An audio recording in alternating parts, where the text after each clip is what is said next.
Respect isn't earned through dominance or loud opinions. It's created in the moments when you don't need to prove yourself. Quiet authority is the rarest form of power, and today you'll learn how to build it from the inside out. Imagine walking into a room and feeling the subtle shift, not because you demanded attention, but because your presence alone steadies the air. This isn't about shrinking yourself or silencing your voice. It's about cultivating a gravity that draws others in without force. Over the next hours together, we'll wander through ancient stories whispered across campfires, peer into the quiet corners of cutting-edge psychology, and sit beside ordinary people who discovered that true respect blooms in stillness. You won't find checklists here, only invitations to see yourself anew, to practice small, deliberate acts that compound into unshakable esteem. By the final chapter, the way you carry silence will speak louder than any boast ever could. Let's begin. Chapter 1: The Weight of Unspoken Words. There was once a young samurai who arrived at the gates of a mountain monastery, his armor clanking with every step, his voice sharp with questions. He had defeated warlords, silenced rivals, and carried the reputation of a man who could cut through any argument with a single stroke. Yet the abbot, an old man whose robes hung loose on a frame thinned by decades of fasting, greeted him with a nod so slight it might have been the wind. The samurai demanded to know the secret of true power. The abbot said nothing. He simply poured tea into a cup already full. The liquid spilled over the rim, pooling on the tatami mat. The samurai frowned. The abbot kept pouring. Finally, the young warrior snapped, "The cup is full. It can hold no more." The old man looked up, eyes calm as still water. "Exactly," he said. "Come back when you are empty." That story, carried across centuries from a Japanese Zen text, lands differently depending on the ear that receives it. To the samurai, it was a riddle. To us, it's an invitation to notice how much noise we carry inside before we ever open our mouths. Quiet authority begins not with silence itself, but with the spaciousness that makes silence possible. Psychologists call this internal bandwidth. Mental room uncluttered by the need to defend, impress, or correct. When the mind is crowded with self-justification, every interaction becomes another chance to spill over, but when the inner cup is emptied of reflexive chatter, words arrive only when they're needed, and their scarcity gives them weight. Consider Eleanor, a litigation attorney I met in a rain-soaked Chicago cafe. She had spent 15 years perfecting the art of verbal combat, cross-examining witnesses until they crumbled. Her win record was legendary, yet in boardrooms she felt invisible. Partners interrupted her. Junior associates mimicked her style but stole the credit. One winter, her mentor, an elderly judge known for saying less in a month than most said in a morning, pulled her aside after a hearing. "You're winning the battle and losing the war," he told her. "Every time you speak to prove you're right, you remind them you're afraid of being wrong." He didn't offer a technique. He simply invited her to a trial where he presided. For 3 days, Eleanor watched him listen. He leaned forward when a nervous defendant rambled, his silence so complete that the man eventually confessed details his own lawyer hadn't extracted. The judge asked 2 questions the entire trial, both after pauses so long the court reporter's fingers hovered, uncertain. When the verdict came, the room exhaled as one. No one remembered the prosecutor's closing argument, but everyone remembered the judge's stillness. Elena began experimenting. In her next partner meeting, instead of leaping to counter every flawed assumption, she waited until the chatter thinned. Then she spoke one sentence. "What if we're optimizing for the wrong metric?" The room pivoted toward her as though a magnet had flipped. She said nothing more. Over weeks, her restraint rewrote the narrative. Colleagues started pausing mid-sentence, waiting to see if she would weigh in. Her ideas, once shouted over, now landed like stones in a pond, ripples traveling farther because nothing obstructed them. Neuroscience backs what the abbot intuited. fMRI studies of charismatic leaders, those rare figures who command without raising their voice, show heightened activity in the right temporoparietal junction, the brain region tied to perspective taking, and reduced chatter in the default mode network, the part that spins self-referential stories. In plain terms, they're listening more completely than they're narrating themselves. Their silence isn't absence, it's absorption. The listener feels seen, and in that seeing, authority is transferred without a word of dominance.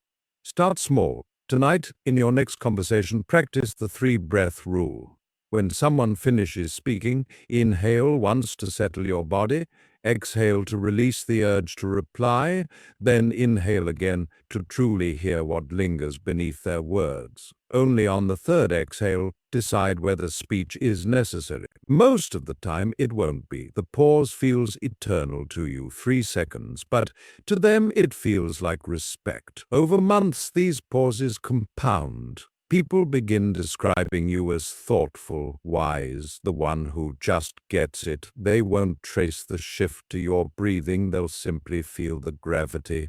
The samurai returned to the monastery a year later. His armor was gone, replaced by traveler's robes. The abbot poured tea into an empty cup. This time, the young man watched the steam rise without comment. When the cup was full, the abbot stopped.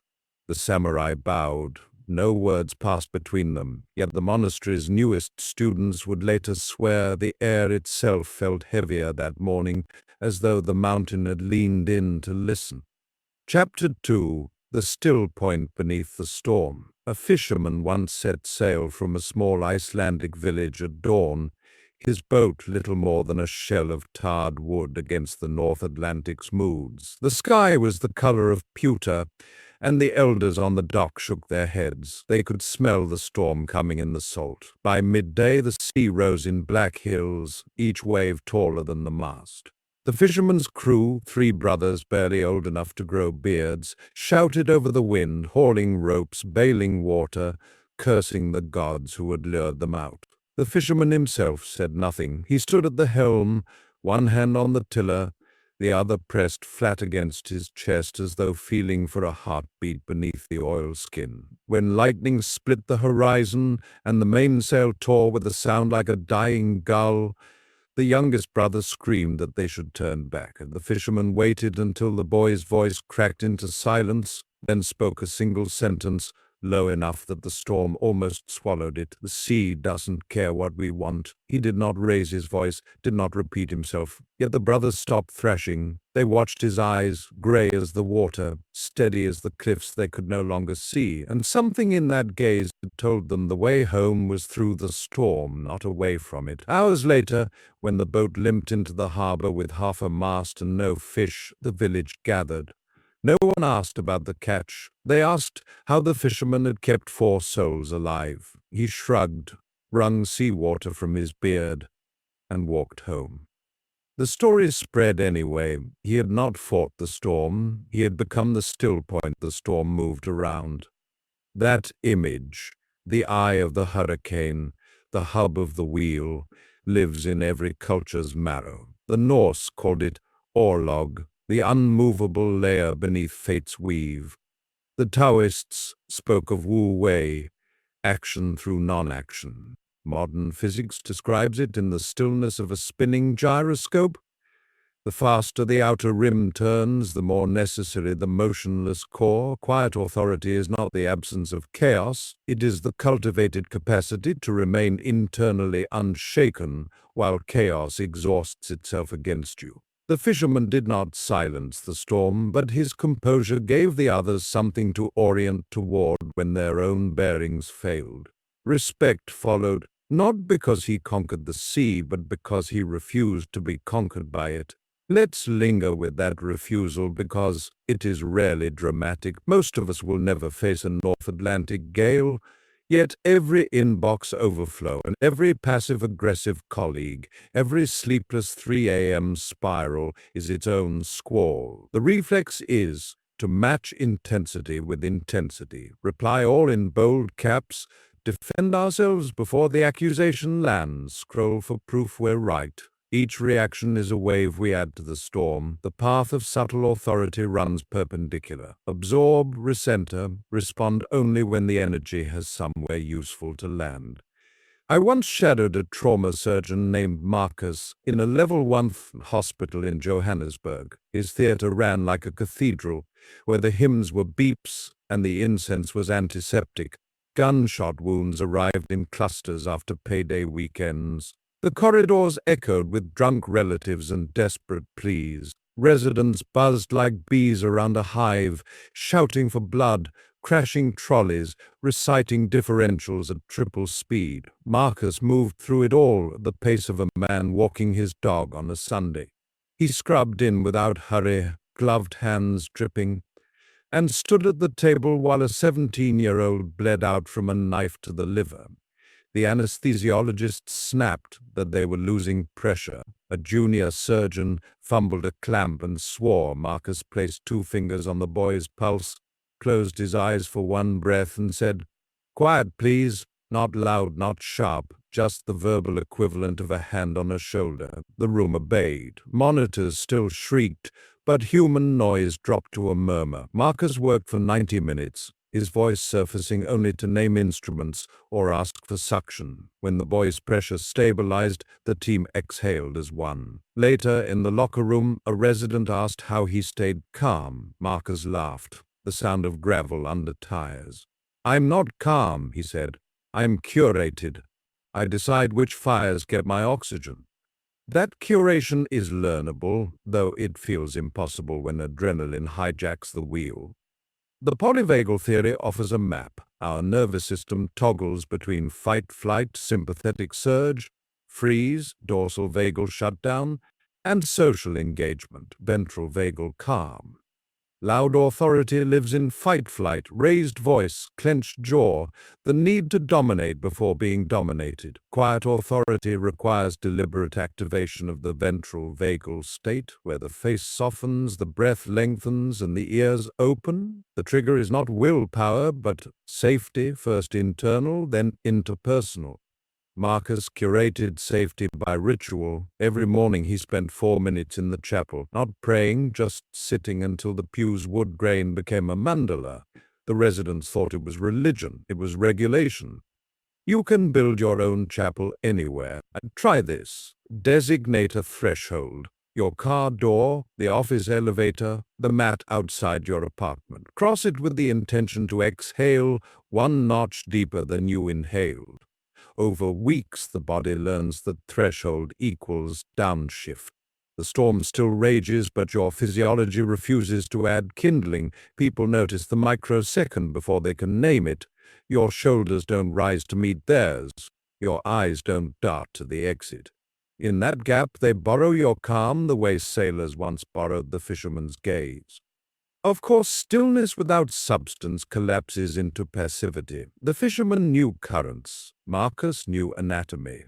Quiet authority is not ignorance wearing a serene mask. It is competence so anchored that it can afford restraint. Ancient Spartan warriors trained in laconic speech, not because words were scarce, but because every syllable had to earn its keep. When King Philip of Macedon sent a letter threatening, "If I invade Laconia, I shall turn you out," the Spartans replied with one word, "if." The brevity carried the weight of a phalanx that had never lost a battle. Modern boardrooms echo the same principle. A venture capitalist I know, Priya, sits on boards where founders pitch with hockey stick graphs and breathless hype. She listens, chin resting on steepled fingers, until the room mistakes her silence for skepticism. Then she asks one question: what happens if your best-case user growth is half that? The founder stammers. The numbers suddenly look naked. Priya never raises her voice, never interrupts. Her question lands because the stillness beforehand gave it runway. The bridge between competence and restraint is something psychologists call calibrated confidence, an internal gauge that knows when the data is sufficient and the ego is extraneous. Calibrated confidence feels like warmth in the sternum, a quiet yes that doesn't need witnesses. Its opposite is the itch to signal expertise before the moment ripens. Social media trains the itch. Every post a mini podium, every like a dopamine hit. Step away for a week, and the withdrawal is physical, fingers twitching toward the phone, mind rehearsing retorts to imaginary critics. The cure is deliberate delay. Priya instituted a 24-hour rule, no public comment on any pitch until the next sunrise. The first weeks were agony. She drafted threads in her notes app and deleted them. By month 3, the founders started scheduling meetings at 8 a.m. just to be the first voice in her silence. When she finally spoke, her words had marinated into precision. Let's ground this in the body, because authority that lives only in the mind evaporates under pressure. The fisherman's hand on his chest was not theatrics, it was proprioception, the sense that keeps astronauts oriented in zero gravity. Try the palm press now. Place your dominant hand flat over your heart, fingers spread. Feel the warmth seep through shirt and skin. Count 4 beats of inhalation, 6 of exhalation, not to control the breath, but to ride it. Notice the subtle sway at the base of the spine, the way the shoulders drop a millimeter. Hold the posture for 90 seconds. Neurocardiologists have clocked that this duration is the tipping point where heart rate variability shifts toward coherence, sending a signal up the vagus nerve that the threat has passed. The boardroom, the toddler meltdown, the cancer diagnosis, none disappear, but the body stops treating them as saber-toothed tigers. 90 seconds is portable. It fits between Zoom calls, in bathroom stalls, on subway platforms. Stack enough of them and you build a reservoir of stillness that refills faster than it drains. There is a shadow side to all this, and we must name it. Stillness can calcify into aloofness, restraint into cowardice. The fisherman who never speaks risks becoming the captain who never warns. Marcus lost a patient once because he waited too long to override a resident's misjudgment. The memory still wakes him at 4 a.m. The line is thin, and only honesty keeps you on the right side. Ask yourself in the pause, am I silent because the moment doesn't need me, or because I'm afraid of what happens if it does? The first is authority, the second is avoidance. The body tells the truth. Tight throat, shallow breath, the urge to check your phone. When those signals arise, speak, even if the words feel clumsy. Better a cracked voice than a sealed heart. I saw the shadow claim a life in a small software startup. The CTO, Leo, was a prodigy who communicated in pull requests and emoji. He believed interruptions were violence, so he absorbed every sloppy deadline, every scope creep, until the product shipped broken. Investors praised his zen, but engineers burned out carrying his silence. One Friday, the lead designer quit in a blaze of Slack messages. Leo's response was a single gray checkmark. The company folded 6 months later. At the wake, held absurdly in the office with warm beer, Leo told me he had rehearsed 100 speeches, but never found the right moment. The storm had moved around him until it moved through him. The antidote is micro-courage. One sentence, delivered before the silence hardens. Marcus trained himself with a rule. If a decision could kill someone in the next 30 minutes, he spoke within 30 seconds. In ordinary life, the stakes are rarely life or death, but the principle scales. If your partner's eyes glaze over while you describe your day, interrupt yourself. I'm monologuing. Tell me what's alive for you right now. If a colleague's joke lands on the wrong side of kind, meet it with calm directness. That one stings more than it lands. The words don't need polish, they need timing. Speak from the still point, and even correction feels like clarification. Children intuit this instinctively. My neighbor's 6-year-old Amara once watched her father yell at a telemarketer until his face turned plum. Later, when Amara spilled milk across the kitchen table, her father braced for tears. Instead, she placed both palms flat on the puddle, looked him in the eye, and said, "Oops, we can fix it. No defense, no drama." The father told me he felt the fight drain out of him like air from a punctured tire.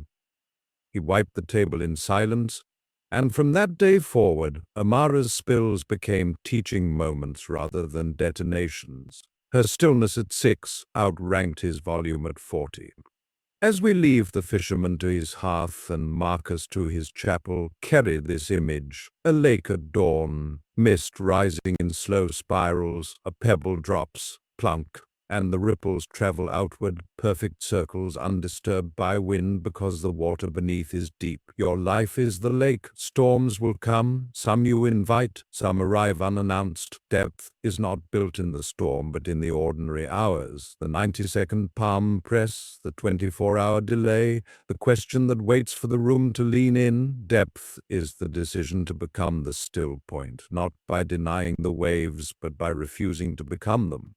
When you succeed, and you will, in increments, a strange thing happens. People begin confessing dreams to you on elevators, asking your opinion on marriages they haven't told their therapists, quoting you without remembering where they heard it. You haven't sought their trust, you have simply made space for it to land, and in that space, quietly, the world tilts toward you. Chapter 3: The Mirror That Doesn't Flinch. In the high desert of New Mexico, a Navajo girl named Nasha once followed her grandmother to the edge of a canyon at twilight. The old woman carried no lantern, the sky itself was bleeding into violet, and the rocks still held the day's heat like slow coals.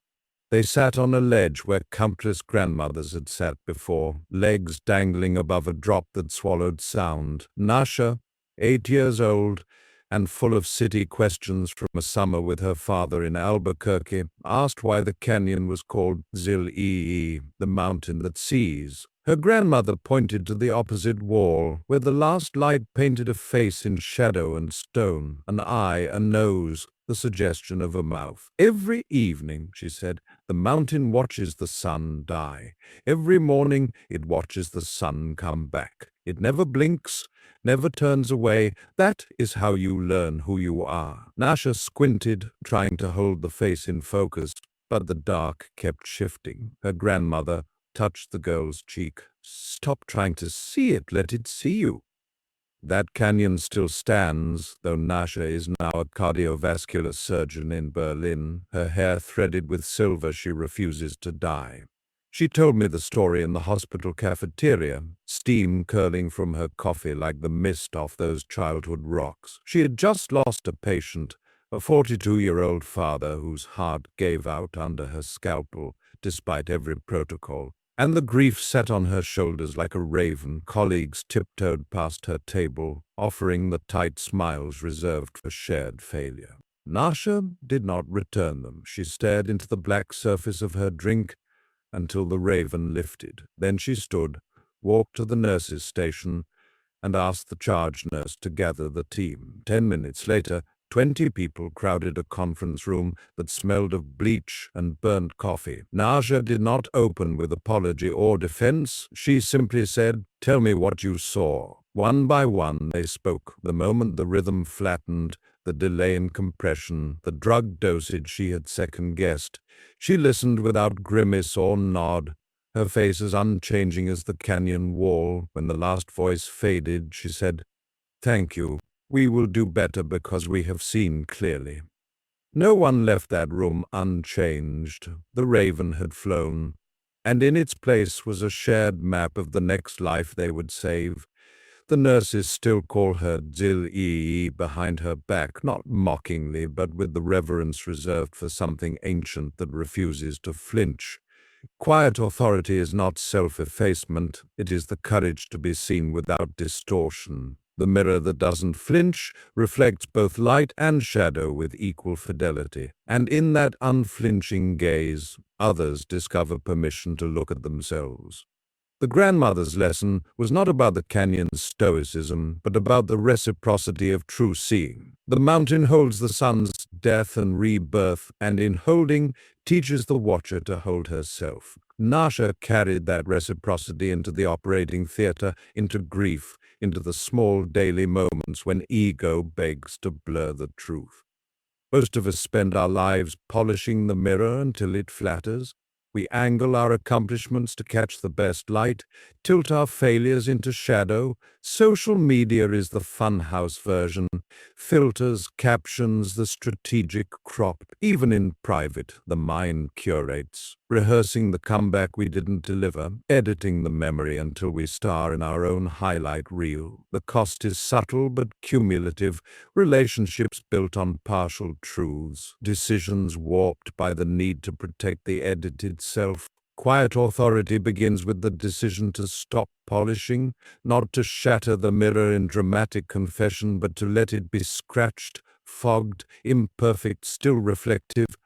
Psychology names this self-concordance, the alignment between who we are and who we present. Studies out of the University of Rochester show that people high in self-concordance, those whose actions match their values even when no one is watching, report lower cortisol, higher life satisfaction, and crucially, inspire trust in others.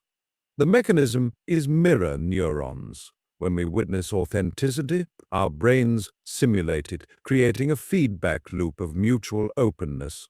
The opposite is also true. A leader who fudges numbers for the team trains the team to fudge. A parent who preaches honesty but hides the tax form teaches selective truth. The mirror warps and everyone learns to squint. Nasha's unflinching mirror was forged early. At 12, she stole a candy bar from a trading post, her first and only theft. Her grandmother made her walk the 20 miles back at dawn, candy clutched in her fist like a hot coal. The store owner, a weathered man with a limp, accepted the melted bar and her apology without sermon, but her grandmother stood outside, arms crossed, until Nasha met her eyes. "The mountain saw," was all she said. No punishment, no lecture, just the weight of being seen. Nasha told me she can still taste the chocolate, still feel the dust in her throat. The memory is not shame, but calibration, a reminder that the gaze she fears most is her own. You don't need a canyon or a grandmother to build the muscle. Start with the nightly inventory, a practice older than monasteries. Before sleep, sit upright in bed, phone face down. Recall 3 moments from the day, one where you were seen, one where you hid, one where you saw clearly. Do not judge, simply name. In the meeting, I exaggerated my role in the project. When my partner asked if I was okay, I said fine. I noticed the intern's hands shaking and asked her name. Speak the sentences aloud, softly, as though dictating to the dark. The brain treats voiced memory differently than silent rumination. The auditory loop anchors truth in the body. Over weeks, the inventory becomes a mirror you carry in your pocket. You begin catching distortions in real time, the half-truth forming on your tongue, the smile that doesn't reach your eyes. You don't always correct them, perfection is another polish, but you see, and seeing is the first fracture in the funhouse glass. There is a corporate parable that travels trading floors like currency. A young analyst named Jonah joined a hedge fund known for its cutthroat morning meetings. The managing partner, Victor, had a ritual. He would grill the newest hire on their first day, tearing apart their model until the kid either cried or quit. Jonah's turn came on a Monday in September. Victor leaned back, arms folded, and asked why Jonah had valued a biotech at 40% above consensus. Jonah opened his laptop, heart hammering, and walked through the slides he had rehearsed in the mirror that morning. Victor interrupted at every turn. Data cherry-picked, assumptions heroic, revenue ramp delusional. The room watched Jonah's cursor tremble. Then something shifted. Jonah closed the laptop. He looked Victor in the eye and said, "You're right. The model is aggressive. I built it to impress you, and it's wrong." Silence ballooned. Victor's eyebrow twitched, the first crack in his armor anyone had seen. He dismissed the room. Jonah packed his bag, certain he was finished. Instead, Victor appeared at his desk an hour later with 2 coffees. "Tomorrow," he said, "rebuild it with me. No audience." Jonah stayed 7 years, eventually running the desk. The story spread not because he was brilliant, but because he refused to defend the indefensible. The mirror held. The courage to be wrong in public is rare because it feels like death. The amygdala lights up the same way it does when staring down a cliff, yet neuroplasticity favors repetition. Each time you name the flaw without collapsing, the fear circuit downgrades the threat. Start where the stakes are low. Admit to the barista you ordered the wrong drink. Tell your running group you misread the trail map. Own the typo in the group chat. The body learns that exposure does not equal annihilation. Gradually, the muscle strengthens for bigger mirrors. The performance review where you fell short, the friendship you let drift, the promise you broke to yourself. There is a spiritual corollary in the Hindu concept of satya, truth as a form of devotion. The sages taught that every untruth, even the white lie to spare feelings, is a pebble dropped in the lake of consciousness. The ripples distort Dharma for 7 generations. Modern ears hear dogma.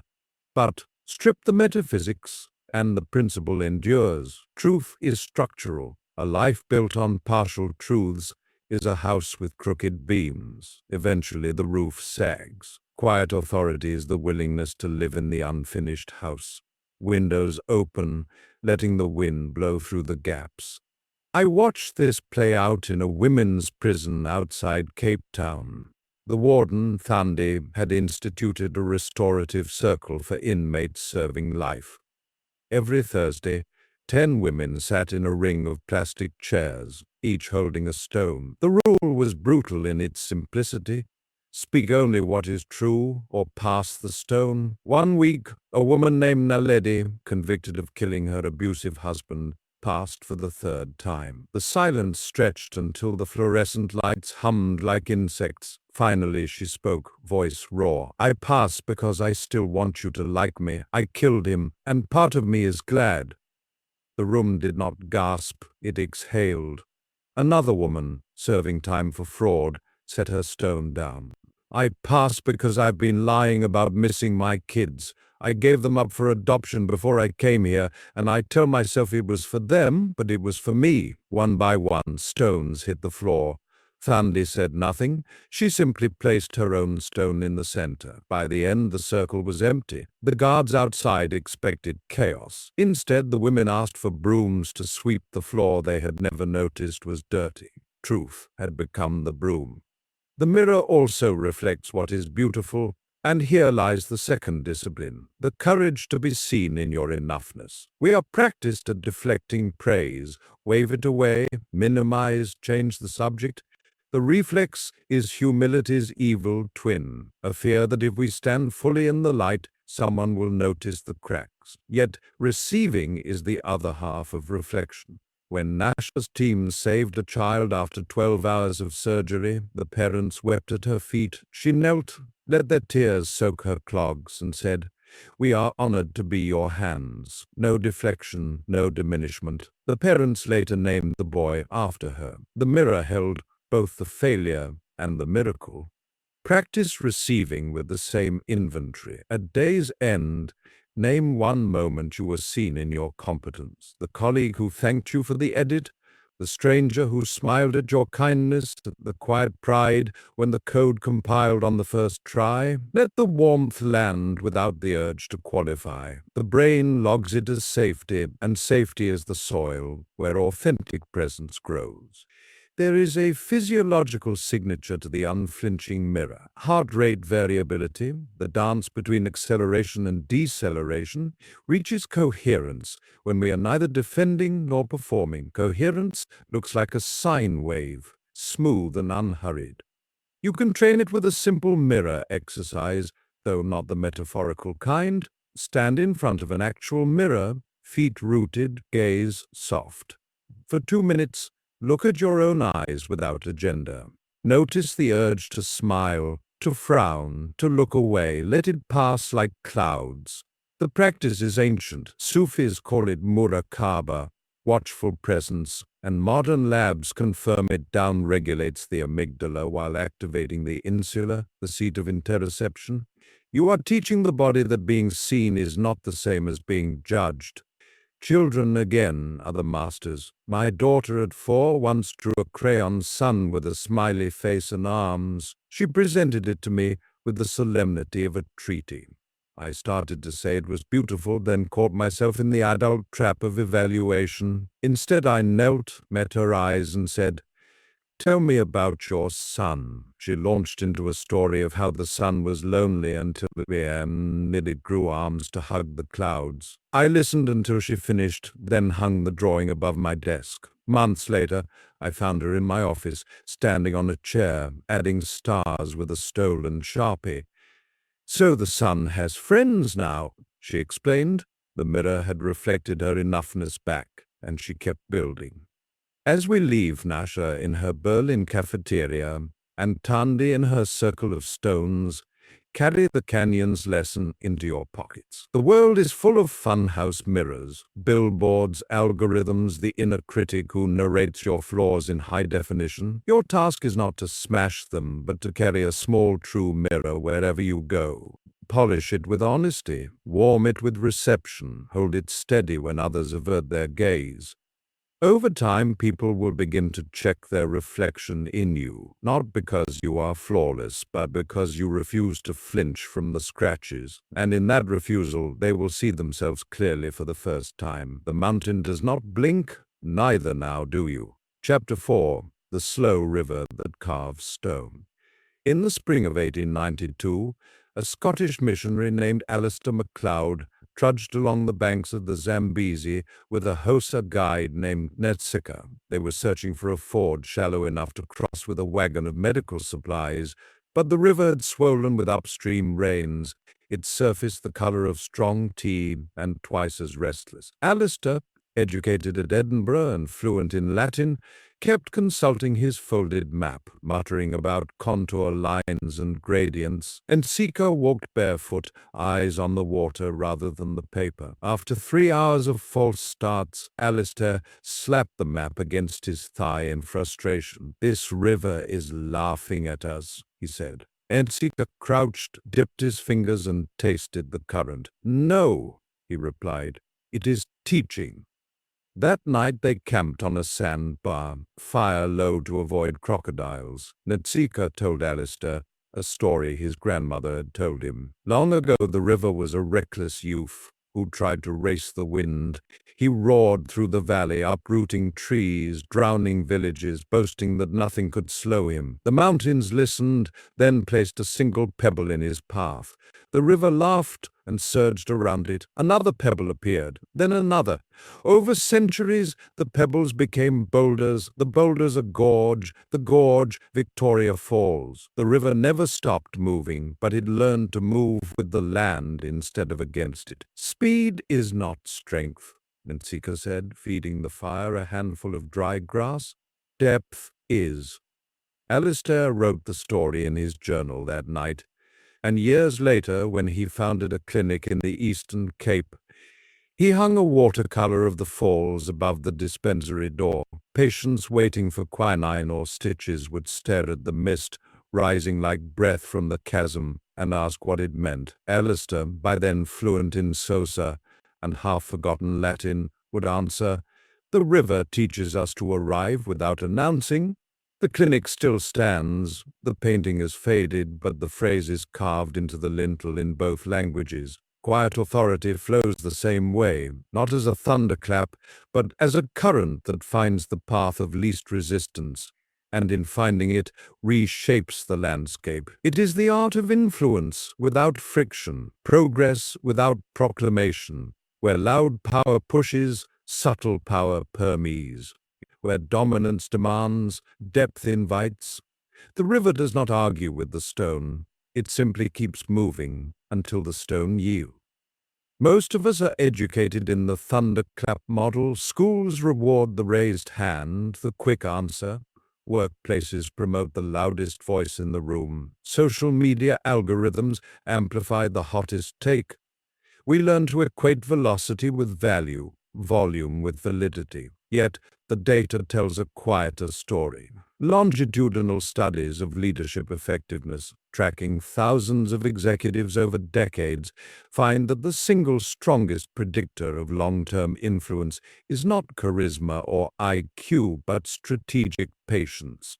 The ability to delay gratification, to plant seeds whose harvest others will credit to the soil. The river does not tweet about its progress, it simply keeps descending. Consider Lena, a product manager at a Berlin fintech startup. She joined a team of 20-somethings who communicated in memes and stand-up one-liners. Sprint planning was a contact sport. Engineers shouted over designers. The CEO paced like a caged leopard. Lena's first week, she said almost nothing. She took notes in a moleskin no one noticed, asked questions only when the Slack channel went quiet for 3 full minutes. Her colleagues labeled her the Swiss, assuming neutrality was emptiness.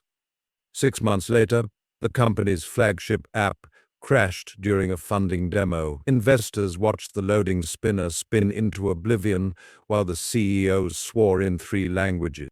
In the post-mortem, fingers pointed like weather vanes in a storm. Lena opened her notebook to a page dated 4 months earlier. She had sketched the exact failure cascade, third-party API latency compounded by a caching misconfiguration, and written a single line: fix cost 1 afternoon, demo risk existential. She slid the page across the table. Silence fell. The CEO stared at the date, then at Lena.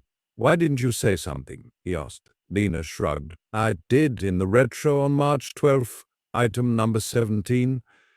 The room checked the recording. There it was, her voice soft amid the crosstalk, drowned out by a debate about sticker merch. The fix took 90 minutes. The funding round closed at a 40% higher valuation. Lena never mentioned it again. Within a year, engineers began pinging her before merging code. The CEO started calling her the river.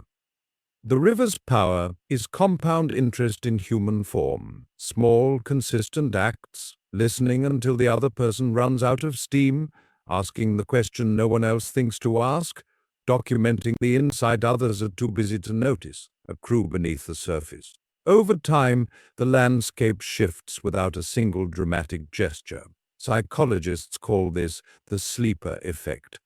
Messages from low-credibility sources gain influence after the source is forgotten. The river does not care who remembers the pebble, it only cares that the channel deepens.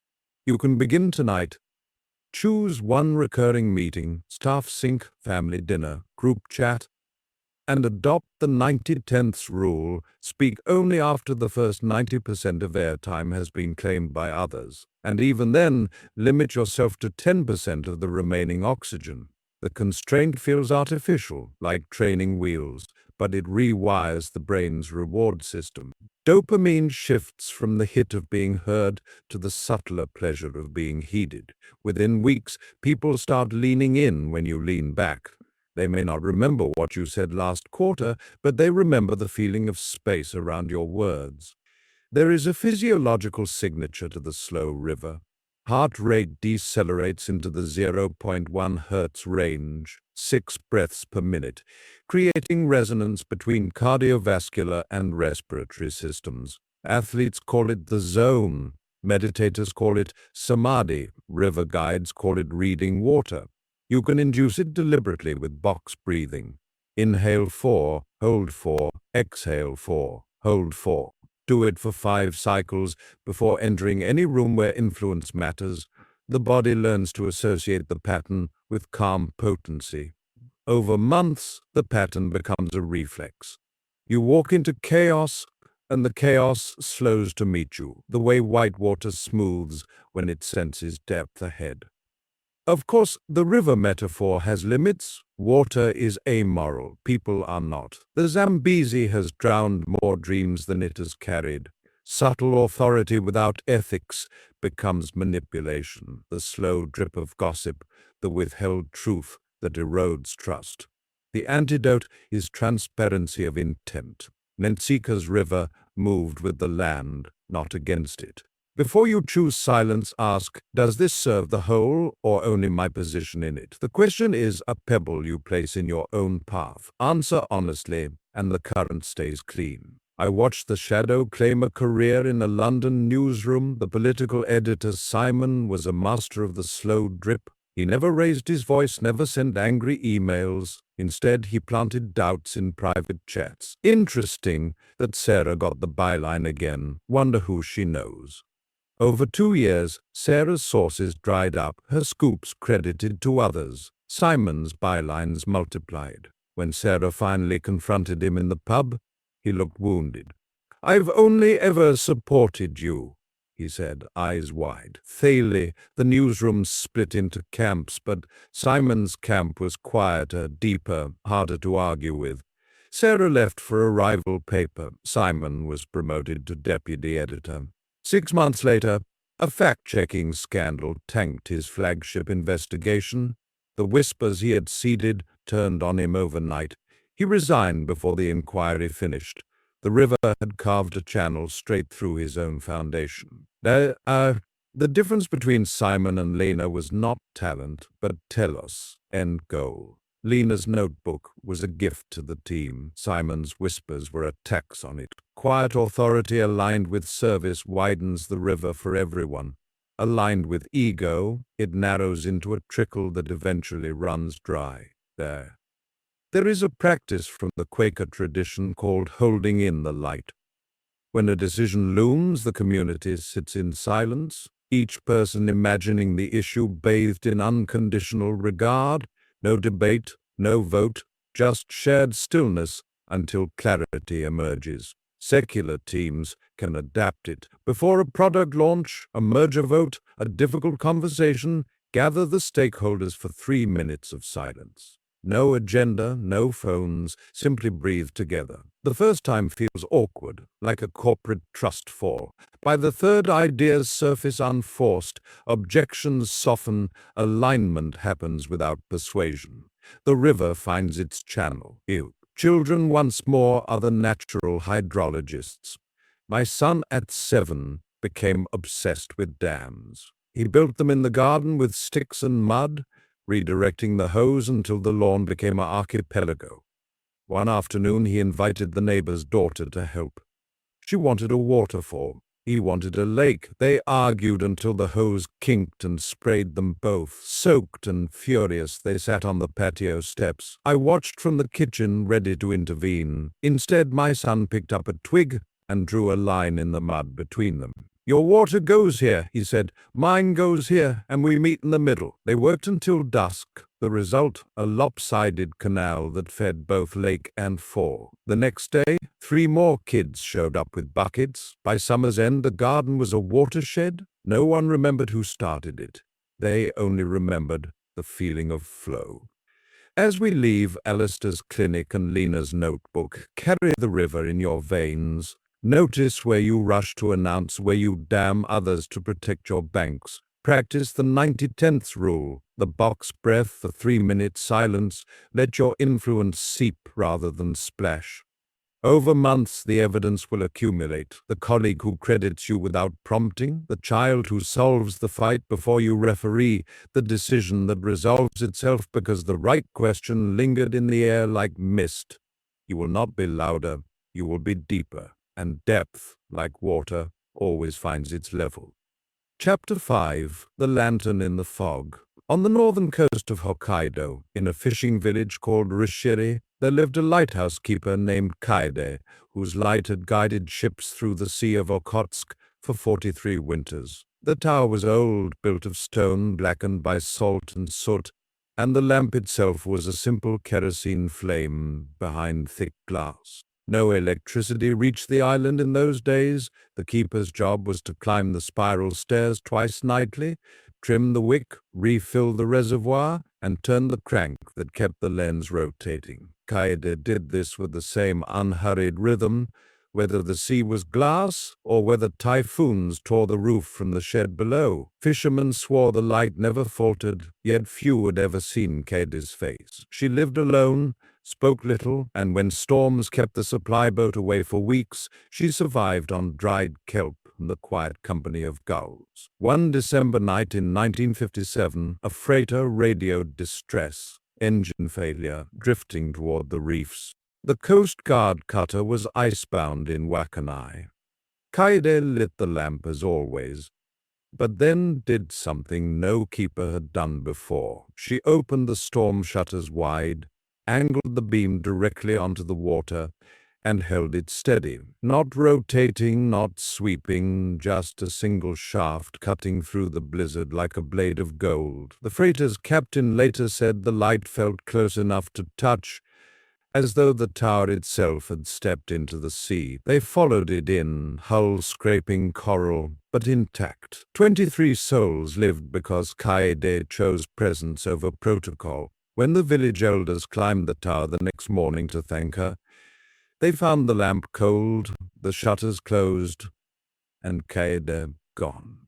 She had walked into the forest with nothing but the clothes on her back. They never found her body. The light kept turning, tended now by a succession of younger keepers, but every sailor who rounded the cape in fog still spoke of the night the lantern came looking for them. But that story is carved into the cedar beam above the lighthouse door, the letters worn soft by generations of fingers tracing them. It is not a tale of heroism, but of orientation, the quiet decision to become the fixed point others navigate by. Quiet authority is the lantern in the fog, not the loudest, not the brightest, but the one that refuses to blink when visibility collapses. It does not chase the ships, it simply remains where it promised to be, burning steady enough to be believed.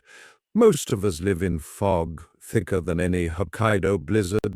Deadlines blur into notifications, opinions swarm like locusts, and the horizon keeps shifting. The reflex is to shout bearings, turn left, no right, follow me. I do it till every voice cancels the others out. The lantern does the opposite. It reduces noise to a single reliable frequency. In boardrooms, classrooms, hospital corridors, and kitchen tables, the person who becomes the fixed point earns a gravity no megaphone can buy. Let's meet Jun, a high school principal in Osaka who inherited a campus spiraling into chaos. Gang graffiti bloomed on lockers overnight, fights erupted in the cafeteria, teachers barricaded themselves in the lounge, trading resignation letters like baseball cards. The school board demanded a crackdown, metal detectors, zero tolerance, a police liaison. John listened to their plan in a conference room that smelled of instant coffee and panic, then asked for 72 hours. He spent them walking the hallways at every bell change, hands clasped behind his back, saying nothing more than good morning or thank you for holding the door. Students expected a lecture. Instead, they got eye contact that lingered half a second longer than comfort allowed. On the third day, he gathered the entire school, 1,200 teenagers, in the gymnasium. No microphone, no podium.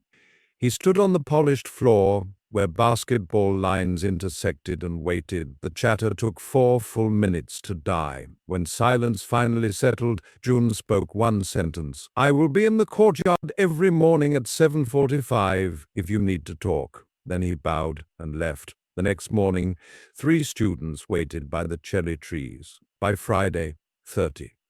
Within a month, the courtyard at 7:45 became the school's new North Star. Fights dropped 60%, graffitis stopped appearing, teachers began lingering after dismissal to hear what the kids told John. The board's crackdown was quietly shelved. Jun never raised his voice, never posted rules on the walls. He simply became the lantern the fog could find. The mechanism is deceptively simple. Predictability plus presence equals trust.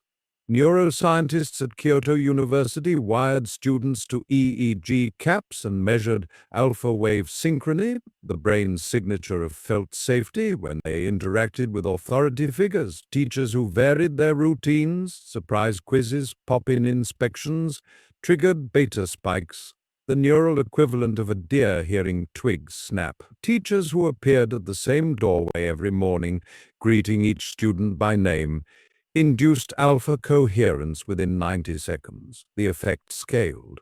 The more predictable the ritual, the faster the room calmed. John's 745 courtyard was a human lighthouse, rotating on a schedule the adolescents could set their phones by.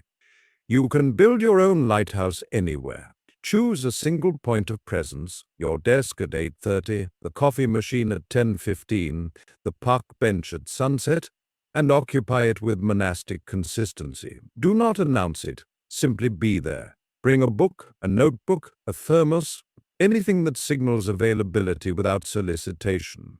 The first week, no one will notice. The second, someone will nod. By the fourth, conversations will drift toward you like boats testing the current. The ritual is not about solving problems, it is about becoming the coordinate others plot from. There is a shadow to the lantern, and we must name it. Steadiness can calcify into rigidity, presence into performance. I knew a CEO, Martin, who turned predictability into a brand. Every Monday at 9 a.m. he walked the factory floor in the same navy sweater, asking the same three questions. What's working? What's not? What do you need from me? Workers began timing their smoke breaks to avoid him. The sweater became a punchline, the questions a script. When a lathe operator lost 2 fingers to a malfunction Martin had ignored for quarters, the floor erupted. Martin was stunned. His ritual had been flawless. The problem was not inconsistency, but inauthenticity. The lantern burning for applause rather than guidance. Martin resigned before the lawsuit settled. The factory still runs, but no one wears navy sweaters on Mondays. The antidote is renewal. Kaede trimmed the wick twice nightly, refilled the reservoir, cleaned the glass. The lantern's steadiness required constant adjustment. Translate this to human terms. Check your fuel once a week. Ask the courtyard regulars, or your children, your partner, your team, what do you need from this space that I'm not giving? Then listen without defense. The answers will sting. You check your phone. You always steer the conversation to work. You smell like you're somewhere else. Treat each note as soot on the lens. Wipe it clean, and the light travels farther. There is a physiological anchor for the lantern.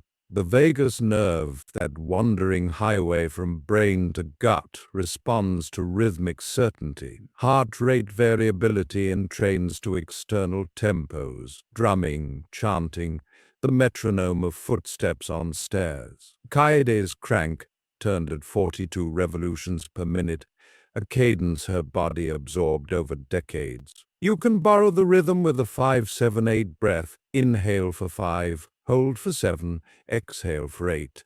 Do it for 4 cycles at the start of your lighthouse moment. The exhale activates parasympathetic calm. The hold creates micro-pauses where presence deepens. Over weeks, the breath becomes a silent bell others feel without hearing. So, children as ever are the natural keepers. My niece, Lynn, age 5, invented a game called Statue Tag. When she shouted, "Lantern," everyone had to freeze wherever they were, mid-jump, mid-laugh, 1 foot in a puddle. The first to move became the new lantern and had to stand perfectly still while the others circled, whispering secrets into the air around them. The secrets were never repeated. The game was about the hush that fell when the lantern appeared. Lynn's backyard became a lighthouse rotation of 5-year-olds, each taking turns being the fixed point. The neighbors complained about the noise until they realized the noise always stopped the moment a child became the lantern. One grandfather, a retired naval officer, sat on his porch with tears in his eyes. "That's how we kept watch," he told me. "One steady light, and the whole fleet knew where to aim." As we leave Kaede's tower and June's courtyard, carry the lantern in your chest. Choose your coordinate, guard your fuel, renew your wick. The fog will come. Deadlines, diagnoses, betrayals, the ordinary static of being alive. Do not curse the darkness. Simply burn where you promised. Over months, the evidence will arrive unannounced. The colleague who texts at midnight because your 10:15 coffee ritual is the only hour she feels safe. The child who draws your silhouette under a yellow circle and labels it home. The stranger on the subway who asks if you're a therapist because your silence felt like permission. You will not have sought their trust. You will have stationed yourself where trust could find you. And in the fog, that is enough. The light does not need to be heroic. It only needs to be there. Chapter 6. The Garden Beneath the Snow.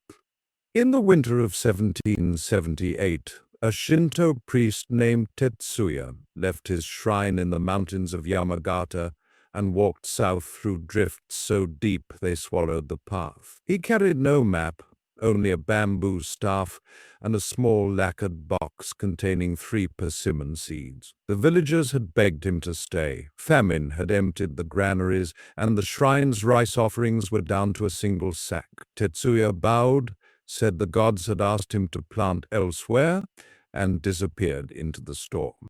3 days later, he arrived at a barren hillside above a coastal village where salt wind had killed every tree. The headman met him with suspicion. Another holy man come to preach patience while children starved. Tetsuya asked for nothing but a corner of fallow ground and permission to dig. The headman laughed. The soil was clay and stone. Still, he pointed to a patch no one wanted. Tetsuya spent the rest of winter on his knees, breaking clods with his hands, mixing in ash from the shrine's sacred fire. When spring came, he planted the 3 seeds, watered them with snowmelt carried in his cupped palms, and built a low fence of driftwood to keep the deer away. The villagers watched from a distance, expecting nothing. By autumn, the seedlings were knee-high, their leaves glossy against the gray sea. Tetsuya bowed to the tiny trees, shouldered his empty box, and walked north. He never returned. The persimmons, however, did. For 200 years, that hillside bore fruit so sweet that merchants sailed from Edo to buy them. The village prospered. The shrine in Yamagata received annual tribute, and every child learned the priest's name. Yet no one could say exactly what Tetsuya had done. He had not preached, had not demanded faith, had not stayed to claim credit. He had simply planted beneath the snow and trusted the season to do the rest. That hillside is now a prefectural park, the oldest tree ringed by a Shinto rope thick as a man's arm. Visitors leave coins at its base, not for the priest, but for the patience he embodied. Quiet authority is the garden beneath the snow, the slow, unseen work that nourishes long after the gardener has gone. It is the choice to invest in roots when everyone else is looking at branches, to measure time in decades while others count in days. The snow will fall, the critics will scoff, the results will hide, but spring is not a metaphor. It is a promise kept by soil that remembers. No doubt. We live in a culture addicted to bloom, quarterly earnings, viral posts, 30-day challenges. Every metric screams for immediate fruit. The gardener who plants in winter is dismissed as naive, the priest who walks away as irresponsible. Yet longitudinal studies of human flourishing tell a different story. The Grant study, tracking Harvard graduates since 1938, found that the strongest predictor of life satisfaction at age 80 was not wealth or fame, but warm relationships, sustained incremental investments in others that compounded like interest. The Terman study of gifted children reached the same conclusion. The men and women who thrived into old age were those who had nurtured quiet alliances, mentors who wrote letters, neighbors who shared tools, friends who showed up without announcement. The garden beneath the snow is not poetry, it is strategy. Let's walk with Amrita, a software engineer in Bengaluru, who joined a struggling edtech startup in 2016. The company was burning cash on celebrity endorsements, while the app crashed daily. Engineers worked 90-hour weeks, fueled by free biryani and panic. Amrita's first month, she fixed a memory leak that shaved 2 seconds off load time. The CTO clapped her on the back, posted a Slack emoji parade, and moved on. 6 weeks later, the leak returned. No one had documented the patch. Amrita quietly started a garden log. Every bug she squashed, every script she wrote, every edge case she anticipated went into a shared Notion page titled Future Us. She added screenshots, timestamps, even the chai stall where inspiration struck. Colleagues ignored it. The log was slower than shouting in stand-up. By year 2, the startup was acquired. The team scattered, and the app rebranded. 3 years later, a new engineer in Hyderabad inherited the code base. The app was crashing again, investors circling. She opened the garden log, followed Amrita's 2016 breadcrumbs, and deployed a fix in 4 hours. The acquisition multiple doubled. The engineer traced the Notion handle to Amrita, now a principal architect at a rival firm, and sent a thank you DM. Amrita replied with a single persimmon emoji. The log still grows. Engineers she has never met add to it. A digital orchard bearing fruit across continents and calendars. The garden principle is deceptively simple. Do the work that survives your attention span. Most of us optimize for the next sprint review, the next performance bonus, the next dopamine hit of praise. The gardener optimizes for the stranger who will inherit the soil. The shift requires a reorientation of reward. Neuroeconomists at Stanford scanned brains during delayed gratification tasks and found that activation in the ventromedial prefrontal cortex, the region tied to imagining future selves, predicted success more than willpower. In plain terms, the more vividly you picture the 2035 version of your team, your child, your neighborhood, the easier it becomes to plant today. You can begin with the 1% rule. Each week, dedicate 1% of your working hours, 90 minutes if you're full-time, to undocumented, uncredited labor. Refactor the ugly function no one wants to touch. Write the user guide the interns will need. Plant the literal bulb in the communal flowerbed. Do not tell anyone. The secrecy is not drama. It is insulation against the applause that distorts motive. Over a year, 90 minutes compounds into 3 full days of invisible infrastructure. By year 5, the garden is a forest. There is a physiological anchor for the long view. The default mode network, DMN, that wandering storyteller active during mind wandering, lights up when we connect present action to distant outcome. Chronic stress suppresses the DMN. Cortisol keeps us in fight-flight, pruning the future to survive the now. The antidote is microdosing or, once a day, pause for 60 seconds to contemplate scale. The age of the oak outside your window, the distance to the star you can see at dusk, the number of heartbeats between your birth and your grandchild's. The practice, borrowed from forest bathing protocols in Japan, downregulates the amygdala and thickens the DMN. The brain begins to treat time as a garden, not a gauntlet. Of course, the snow has its shadows. Patience can curdle into passivity, long-term vision into procrastination. I watched a non-profit founder, Daniel, plant so far ahead that he forgot the present harvest. He spent millions on a leadership academy for teens in rural Ghana, projecting impact in 2040. Meanwhile, the village school had no desks. Donors pulled funding. The academy became a ghost building. Daniel's mistake was not the vision but the silence. He never invited the community to co-plant. The garden beneath the snow must be tended with others, or it becomes a mausoleum. The corrective is the quarterly harvest. Every 90 days, gather the people who will inherit your work, your reports, your children, your neighbors, and ask 3 questions. What is growing that we should water? What is wilting that we should prune? What should we plant next? Record the answers in a shared space. Amrita's Notion, Tetsuya's Hillside, a family Google Doc. The ritual keeps the snow from burying the gardener. Whoa. Children are the original long-term investors. My daughter, at 9, started a kindness bank with her allowance. Every time she helped a classmate or held the door for a stranger, she wrote the act on a slip of paper and dropped it in a mason jar.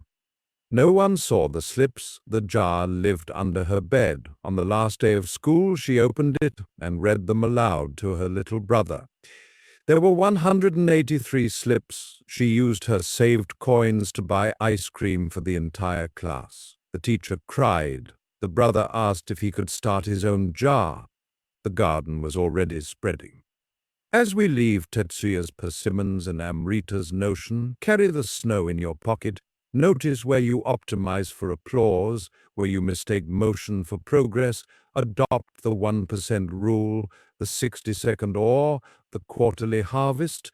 The results will hide for seasons, maybe years. Then one day a stranger will DM you with a persimmon emoji, or a child will hand you a jar of slips, or a village you never visited will send you fruit in winter. You will not remember planting every seed, but the taste will be unmistakable. The garden does not need your name on the gate. It only needs your hands in the cold earth, trusting the thaw. Chapter 7. The Bridge That Carries Its Own Weight. In the ancient city of Isfahan during the reign of Shah Abbas the Great, there lived a master mason named Ostad Hossein, whose hands were more map than flesh, every crease a record of stone he had coaxed into arch and dome. The Zayande River cut the city in two, its waters sometimes a murmur, sometimes a roar, and for centuries the only crossing had been a rickety wooden footbridge that washed away with every spring flood. Merchants lost caravans, lovers were parted by seasons, and the Shah himself grew weary of ferrying his court across in barges that smelled of wet horse. He summoned the finest engineers from Shiraz, Tabriz, even Ottoman Istanbul, offering gold enough to buy a province for a permanent bridge. Plans arrived on silk scrolls, suspension chains, Roman arches, cantilevered beams. Each was grander than the last. Each required materials the empire did not possess or labor that would empty the treasury. Ostad Hossein, then 60 and retired to a village of apricot orchards, was not invited. He came anyway, walking into the royal tent with nothing but a carpenter's apron and a satchel of river pebbles. The Shah, amused by the old man's audacity, demanded a design. Hossein poured the pebbles onto the carpet. They rolled, clinked, settled into a perfect curve. "No chains," he said. "No imported marble. Only the stone the river gives us laid so each block carries the next." The engineers laughed. The Shah did not. Construction began at dawn. For 11 years, Hossein's crew worked in silence, broken only by the chime of chisels and the hush of mortar being slapped into place. They built 33 arches, each a different width to match the river's moods, each stone cut to lock with its neighbor like fingers in prayer.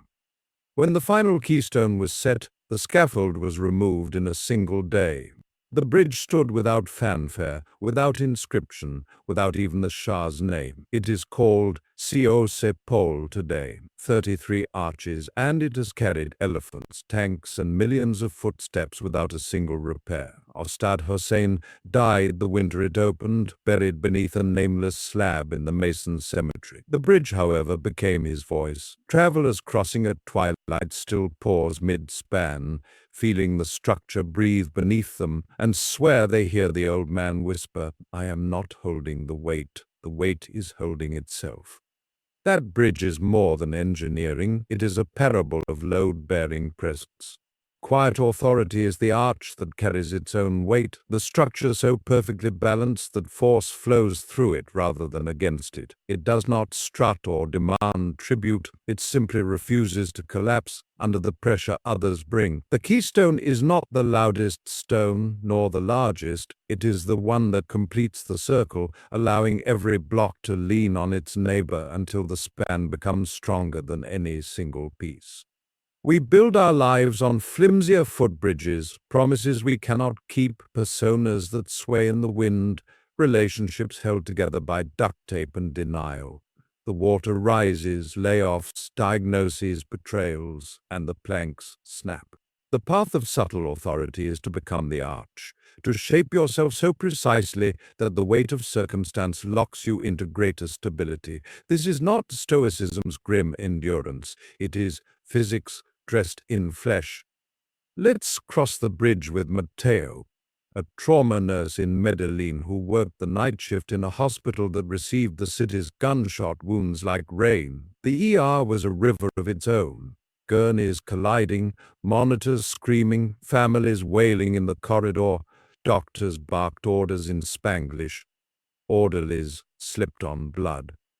Matteo moved through the chaos the way a fish moves through current, never fighting the flow, never adding to it. He stocked crash carts before they were empty, labeled IV lines in color-coded tape, and, most crucially, stood at the foot of every bed for 10 seconds before touching the patient. 10 seconds to meet their eyes, to let the panic register, to become the first unmoving thing in a world gone liquid. Residents called it Matteo's pause. They mocked it until they tried it. A 17-year-old gang member, gut shot and thrashing, calmed enough for the surgeon to find the bleeder. A mother whose toddler had swallowed battery acid stopped screaming long enough to sign the consent form. The pause was not kindness, it was architecture. By absorbing the initial shock, Matteo became the keystone the rest of the trauma bay leaned on. The mechanism is structural empathy, the ability to hold tension without transmitting it. Neurobiologists at the University of Sao Paulo measured mirror neuron firing in healthcare workers during high-stress simulations. Nurses who rushed into action spiked the same cortisol in patients. Those who paused first, matching breath, softening gaze, induced oxytocin release within 30 seconds.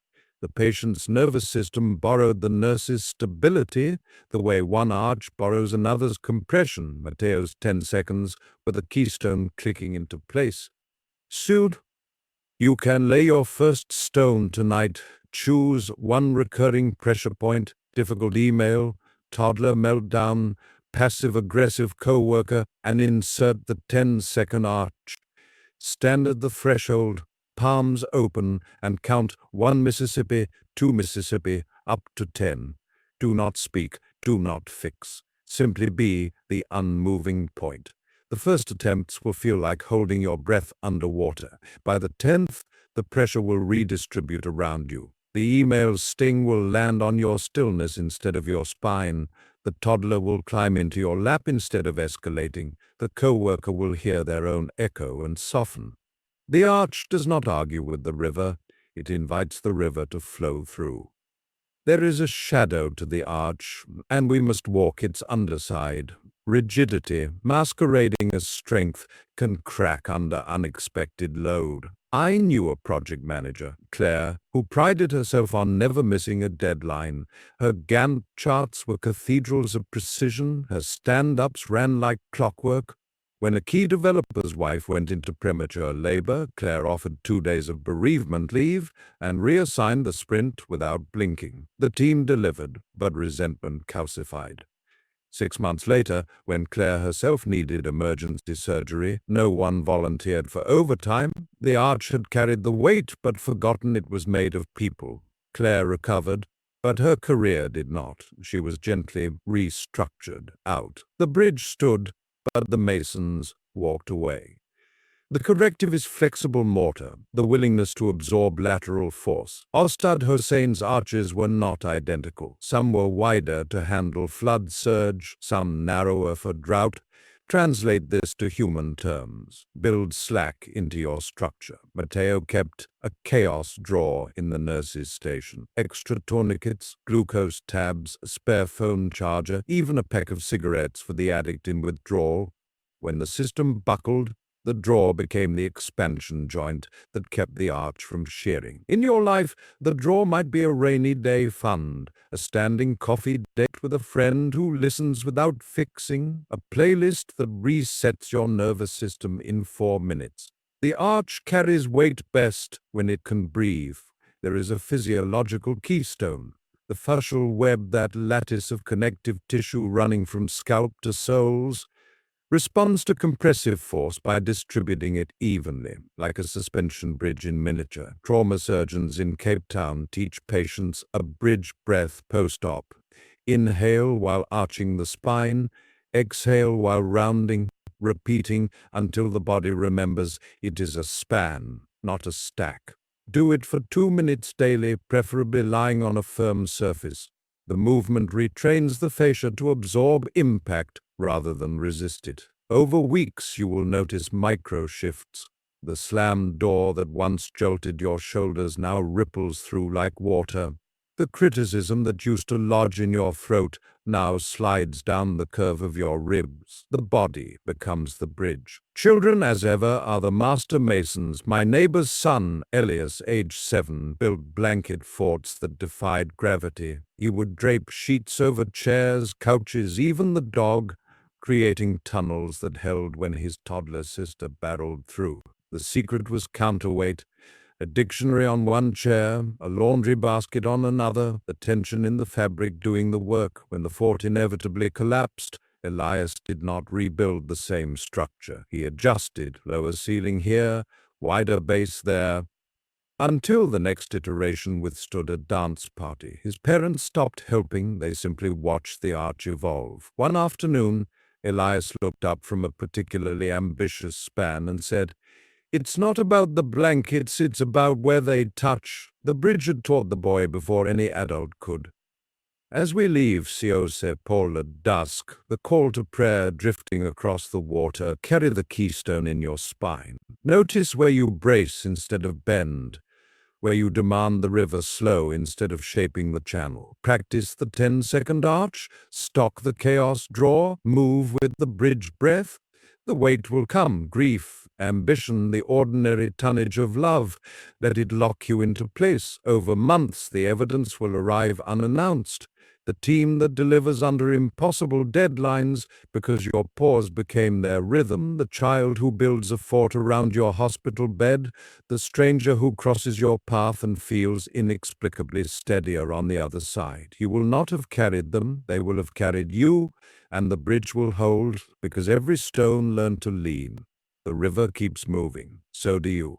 Chapter 8. The echo that returns changed. In the high valleys of the Altai Mountains, where the borders of Russia, Mongolia, and China blur into one another like watercolor left in the rain, there lived a throat singer named Baya who could coax 3 notes from a single breath. The first note was the drone of the steppe wind, low and endless.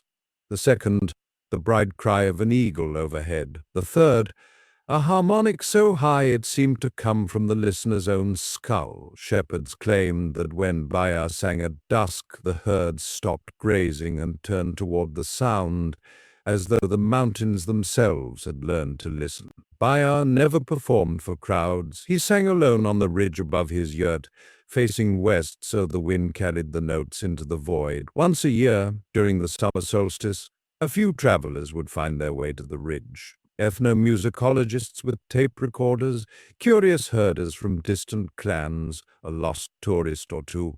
Baya would nod, offer fermented mare's milk, and sing until the stars wheeled overhead. Then he would pack his morincourt, roll his felt door shut, and vanish into the dark. The travelers left lighter, though they could not say why. Years later, in cities as far as Ulaanbaatar or Novosibirsk, they would hear a melody in a marketplace or a dream and realize it was Baya's third note, returned to them transformed by distance and memory. The echo had traveled farther than the singer ever would.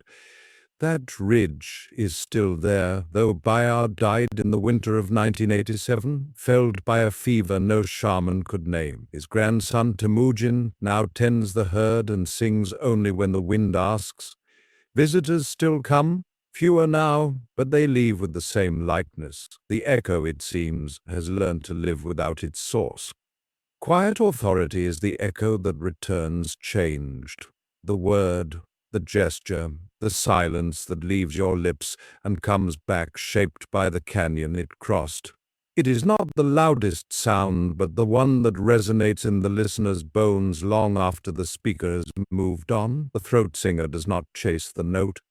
He releases it and trusts the landscape to carry it. In boardrooms, classrooms, hospital rooms, and bedtime stories, the person who masters the echo earns a presence that outlives their voice. Let's follow the sound with Sophia.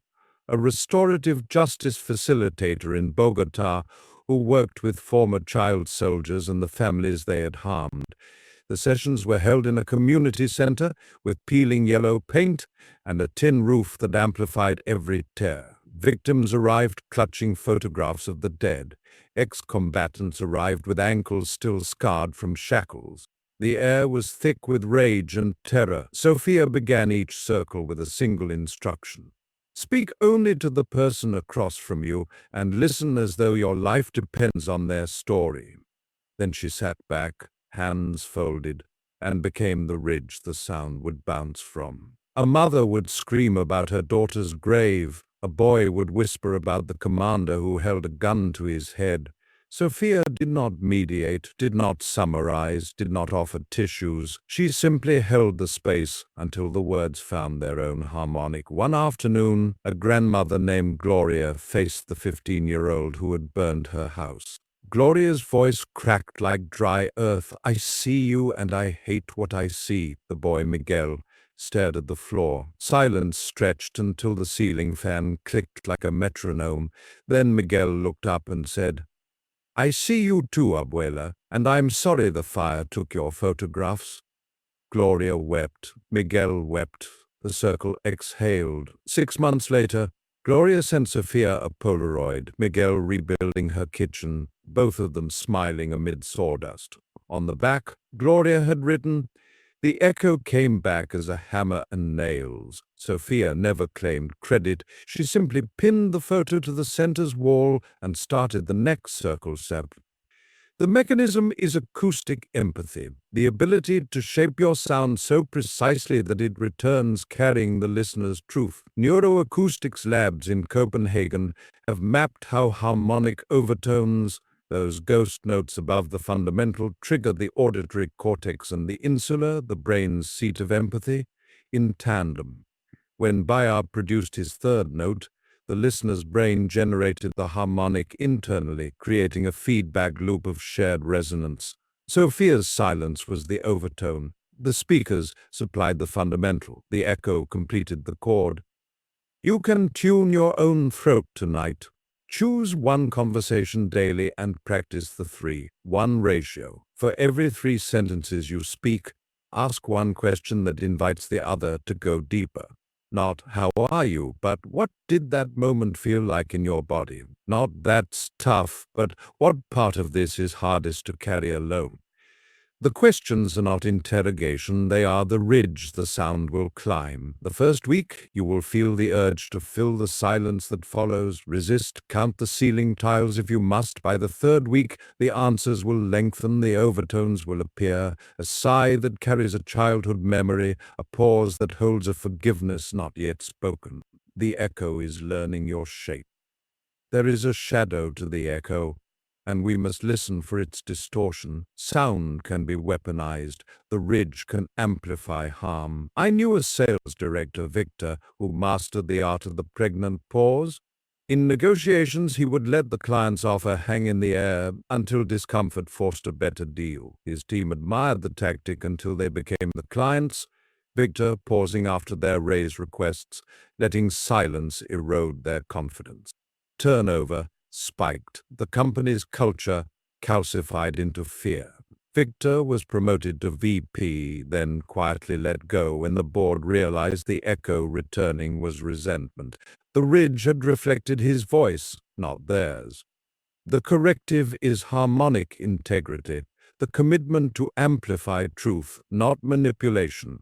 Before you speak, ask, will this sound return as healing or as harm? The question is the felt door Bayer rolled shut. It keeps the wind honest. Sophia kept a pebble from the altai in her pocket, a gift from an ethnomusicologist who had heard Bayer sing. When the circle grew toxic, she would roll the pebble between her fingers until the ridge reappeared in her mind, the echo realigned. There is a physiological harmonic. The cochlea, that spiral chamber in the inner ear, resonates at frequencies tied to heart rate variability. And when we speak in the 80-120 Hz range, the drone of Bayar's first note, the listener's cardiovascular system entrains within 6 seconds. You can harness this with the valley voice. Lower your pitch by 1 octave, slow your cadence to 60 words per minute, and let the final consonant of each sentence linger half a beat. Practice in the shower, where tile amplifies the overtone. Record yourself. The first attempts will sound like a funeral director. By day 10, the valley voice will feel like sinking into warm water. Use it sparingly. In the 3rd minute of a tense meeting, the final line of a bedtime story, the moment a loved one's anger peaks. The echo will return softer, deeper, carrying the listener's calm back to you.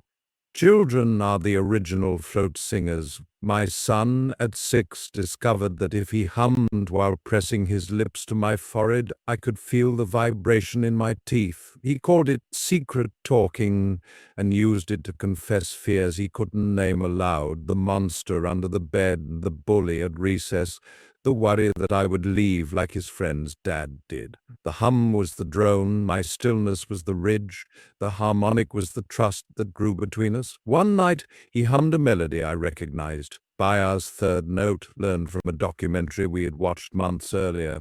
The echo had traveled through a screen, a child's throat, and a father's skull, to land in a bedroom in Portland. I hummed it back, slightly altered, and he fell asleep smiling. The ridge had learned to sing. As we leave Bayar's yurt and Sophia's circle, carry the echo in your throat.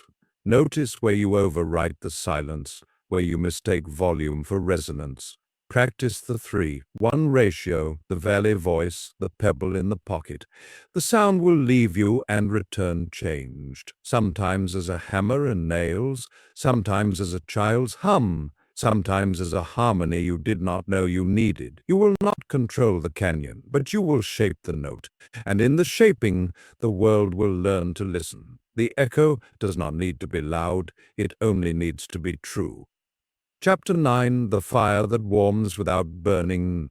Deep in the forest of the Vosges, where the moss grows thick enough to swallow a boot print, there stood a charcoal burner's hut, built from the very trees it consumed. The burner, an old woman named Clotilde, had lived there since the war, when the Germans took her husband and the French took her son. She spoke to no one, traded her charcoal for salt and thread, and kept a fire that never went out. Not the roaring blaze of a forge, but a low, steady bed of coals that glowed the color of a fox's eye at dusk.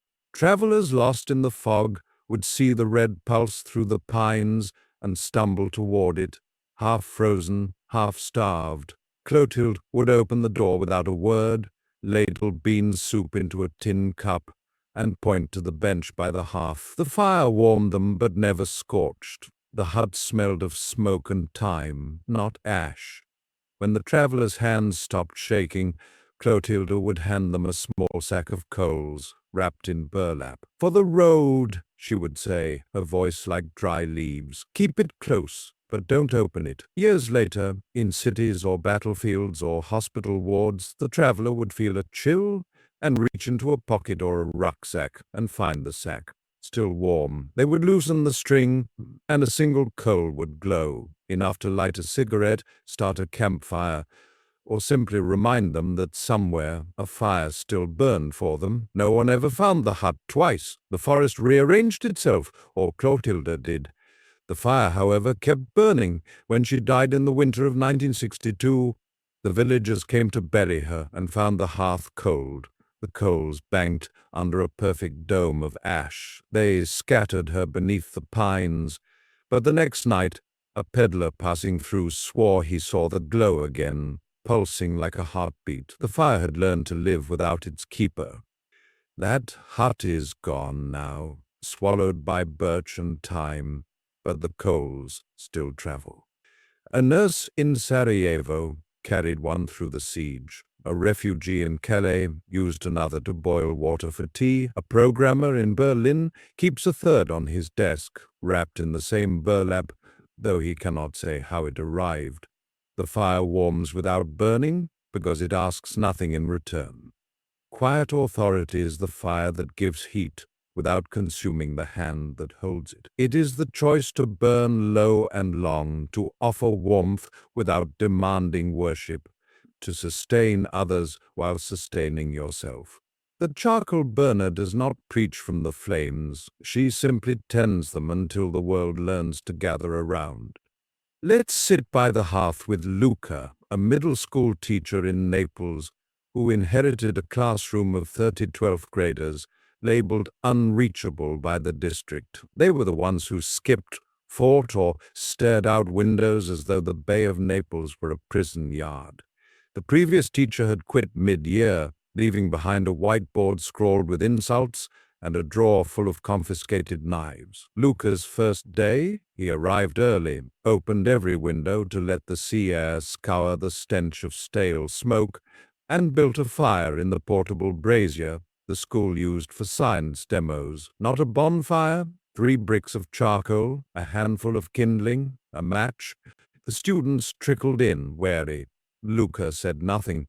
He placed a kettle on the coals, measured coffee into a mocha pot, and waited. The room filled with the smell of dark roast and salt. When the bell rang, Luca poured the coffee into paper cups and passed them around. No lecture, no roll call, just coffee and the crackle of coals. The students drank, suspicious. One boy, Matteo, flicked his cigarette ash into the brazier.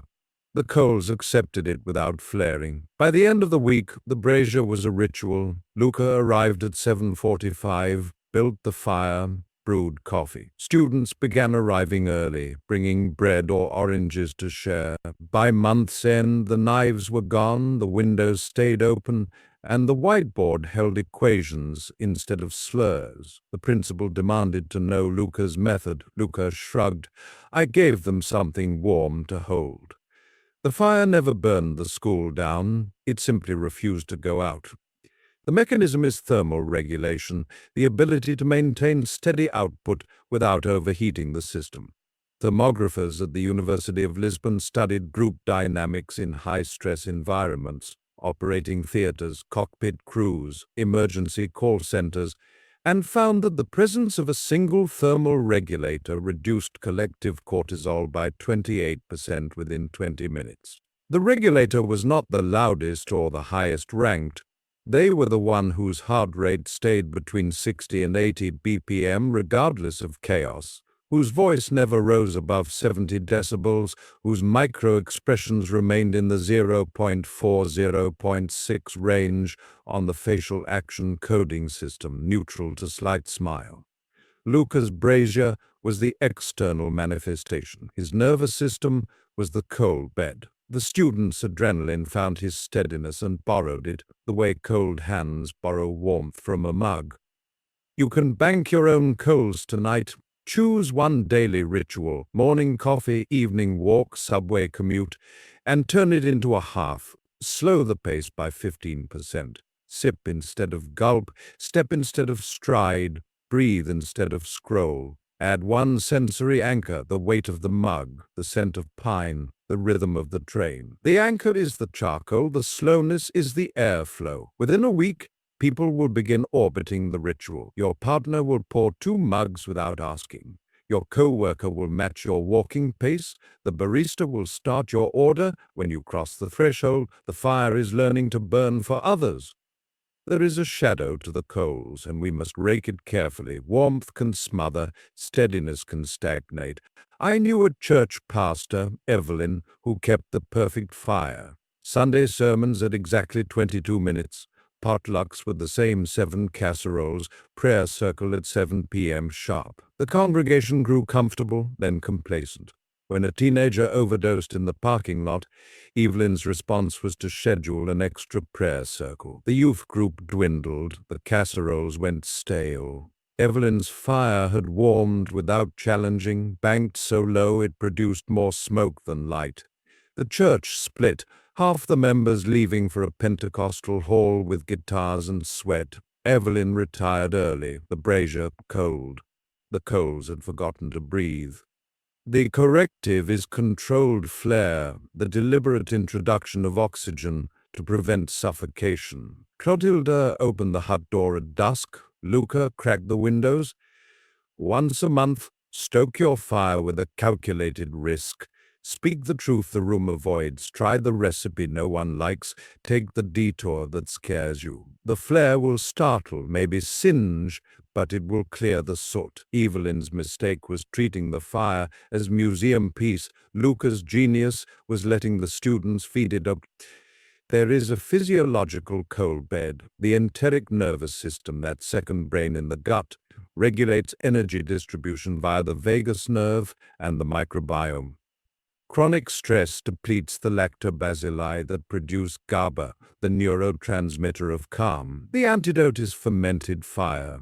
One daily serving of live culture food, sauerkraut, kimchi, kefir, miso, eaten slowly, with gratitude spoken or silent. The ritual repopulates the gut, steadies the vagus, and lowers resting heart rate by an average of 4 beats per minute within 10 days. Luca's coffee was the ritual. The beans were fermented. Your sauerkraut can be the coal. Children are the original firekeepers. My daughter, at 8, discovered that if she held a flashlight under her chin and whispered ghost story, her friends would lean in until their foreheads touched. The light was the coal, the whisper was the airflow, the circle of faces was the hearth. One night, she told a story about a girl who found a warm stone in the forest and carried it home to light her dreams. The friends went silent, then each placed a pebble from the garden path into a tin box. They buried the box under the oak and checked it every month. The pebbles stayed warm, or so they claimed. The fire had learned to travel in pockets. As we leave Clotilda's hut and Luca's classroom, carry the coal in your belly. Notice where you burn too hot or too cold, where you warm only yourself or smother others. Build the daily hearth, feed the fermented fire, schedule the controlled flare. The chill will come, grief, failure, the ordinary frost of being human. Offer your warmth without grasping. Over months, the evidence will arrive unannounced. The student who brings coffee for the class, the colleague who matches your calm in a crisis, the stranger who finds your burlap sack in a coat they bought secondhand and feels inexplicably less alone. You will not have demanded their trust. You will have sustained the fire until trust gathered around it. The coals do not need to roar, they only need to endure. Chapter 10. The Horizon That Walks With You. In the final days of the Tokugawa shogunate, a ronin named Kenzo left the ruins of his lord's castle in Aizu and began walking south with no destination but the pull of the road. He carried a broken sword wrapped in oil paper, a rice ball gone hard in his sleeve, and a single copper coin he refused to spend. For 3 years he wandered, through cedar forests where snow muffled his footsteps, across rice paddies that mirrored the moon, into port towns where salt crusted his lips. Wherever he stopped, villagers asked the same question. Are you running from something or toward it? Kenzo never answered. He would mend a roof, teach a child to hold a bow, share his last rice ball with a stray dog, then shoulder his pack before dawn. Word spread of the silent swordsman who left things better than he found them. In Nagasaki, a Dutch trader offered him passage to Java for a fortune in spices. Kenzo bowed, declined, and walked on. In Kagoshima, a daimyo's retainer begged him to train the clan's youth. Kenzo spent one afternoon showing them how to breathe before drawing steel, then vanished at dusk. No one knew his clan, his crime, or his purpose. Years later, when the Meiji Restoration swept away the old order, scholars compiling records of the era found Kenzo's name in 100 village logs. The ronin fixed the bridge. The ronin carried my mother across the flood. The ronin taught my son to read the stars. Each entry ended the same way. He stayed one night and left before we could thank him. The broken sword was never unsheathed. The copper coin was never spent. Kenzo simply walked until the road itself became his home. His authority, the quiet certainty that every step improved the path for those behind him. He was last seen in 1877 on the cliffs of Cape Ashizuri, facing the Pacific at sunrise. Fishermen swore, the ronin bowed to the horizon, unwrapped the sword, and let the blade fall into the sea. Then he walked north barefoot, smiling. No one saw him again. But in every village he had touched, children grew up telling stories of the man who carried the horizon in his eyes.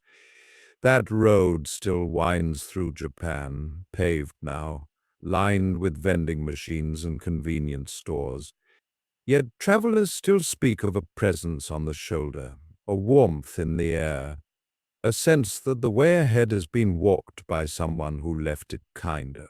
The horizon walks with you when you become the kind of person who improves the path without claiming it. Your quiet authority, at its fullest, is the horizon that walks with you, the ever-receding line where your influence meets the world's possibility, never fixed, never conquered, always inviting the next step. It is the culmination of every practice we have wandered through together. The unspoken word, the still point, the unflinching mirror, the slow river, the steady lantern, the garden beneath snow, the load-bearing arch, the returning echo, the low-burning fire. Each was a mile marker. This chapter is the vista where they converge. You do not arrive at the horizon, you become it. And let us walk the final stretch with Hana, a climate activist in Seoul who began her work not with banners or bullhorns, but with a single persimmon seed. In 2019, she was 23, fresh from university, heartbroken by satellite images of melting glaciers. Her friends marched in Hongdae with cardboard signs. Hana planted the seed in a cracked concrete planter outside her grandmother's apartment in Mapogu. She watered it with dishwater, sang to it in the subway voice she used for lullabies, and named it Seoul. The seedling survived a heat wave, a monsoon, and a city inspector who threatened to pave the planter for a bus lane. Hana wrote a letter, not a petition, a letter, describing Seoul's first leaf to the mayor's office. She included a charcoal sketch and a promise. If you let this tree live, I will plant one every year until the air is breathable again. The inspector never returned.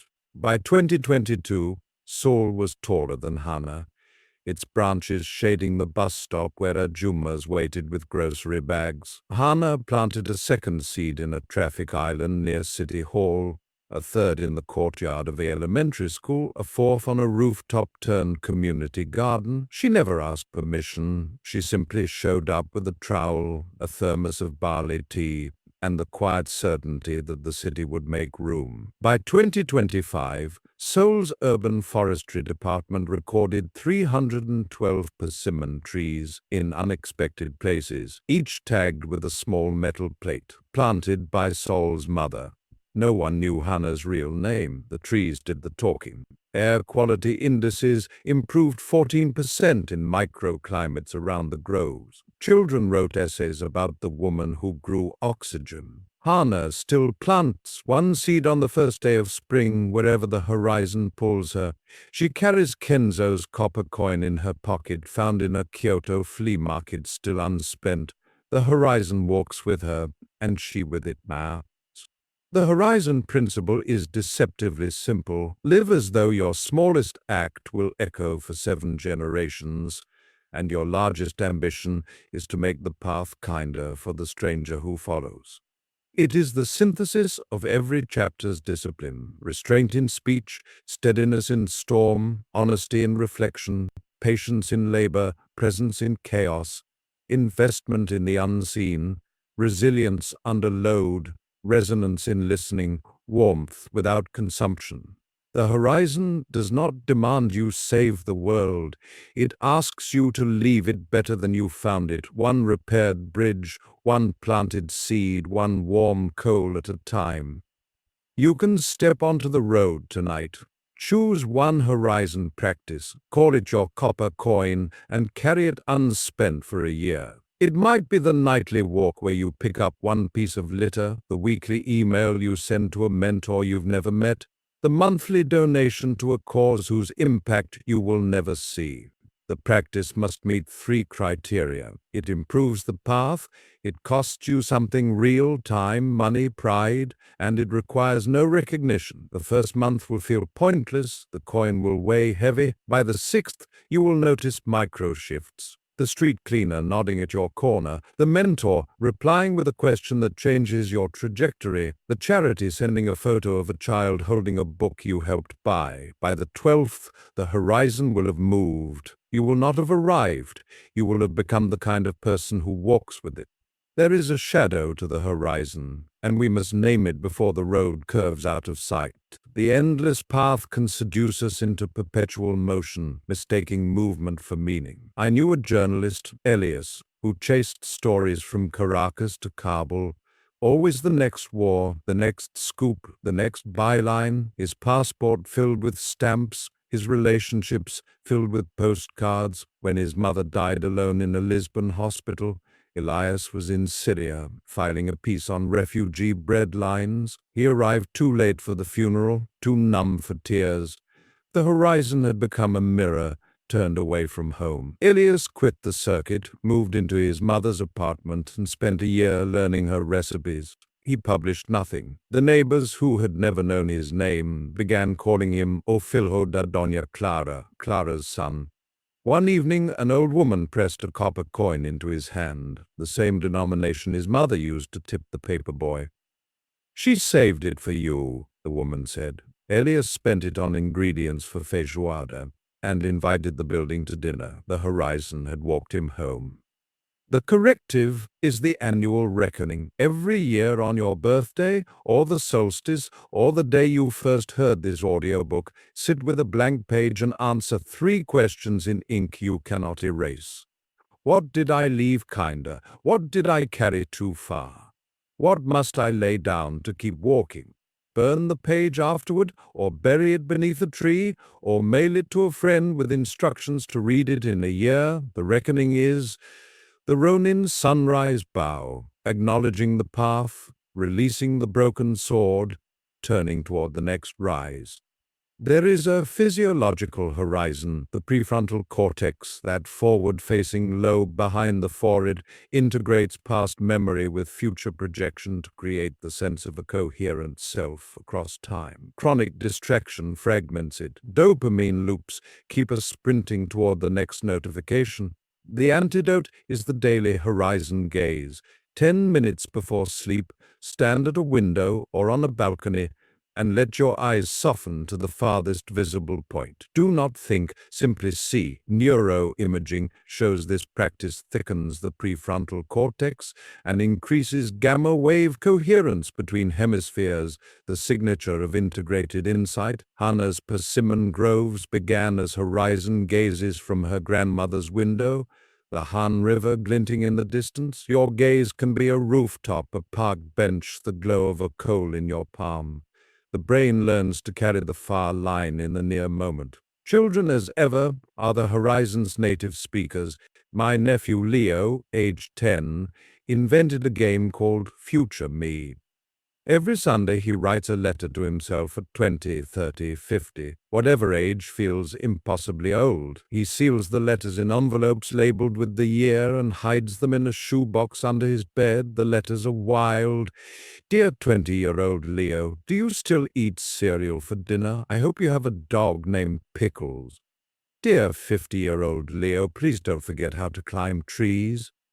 His parents found the box when moving houses and asked if they should mail the letters when the dates arrived. Leo shook his head. They're not for sending, they're for walking. He taped a new envelope to the box. Dear 80-year-old Leo, I hope you're still playing Future Me. The horizon had learned to fold time like origami. As we reach the cliff's edge of this journey, 10 chapters, countless miles of inner road, carry the horizon in your stride. Notice where you plant persimmons or pick up litter, where you pause to reckon or gaze at the far line. The practices are not commandments, they are invitations. Take what resonates, leave what clanks, adapt what bends. The Ronin did not follow a map. He followed the pull of the road. You will feel the pull differently. in the weight of a copper coin, the warmth of a coal, the echo of a child's letter. Trust it. The horizon does not demand perfection. It asks only that you keep walking in a way that makes the path kinder for the stranger behind you. And now, as the sun touches the Pacific where Kenzo once stood, as Sol's leaves rustle above a Seoul bus stop, as Hana plants her 313th seed in a traffic island no one thought could hold life, let's lower the lantern one last time. You have everything you need: the unspoken word, the still point, the unflinching mirror, the slow river, the steady lantern, the garden beneath snow, the load-bearing arch, the returning echo, the low-burning fire, and now the horizon that walks with you.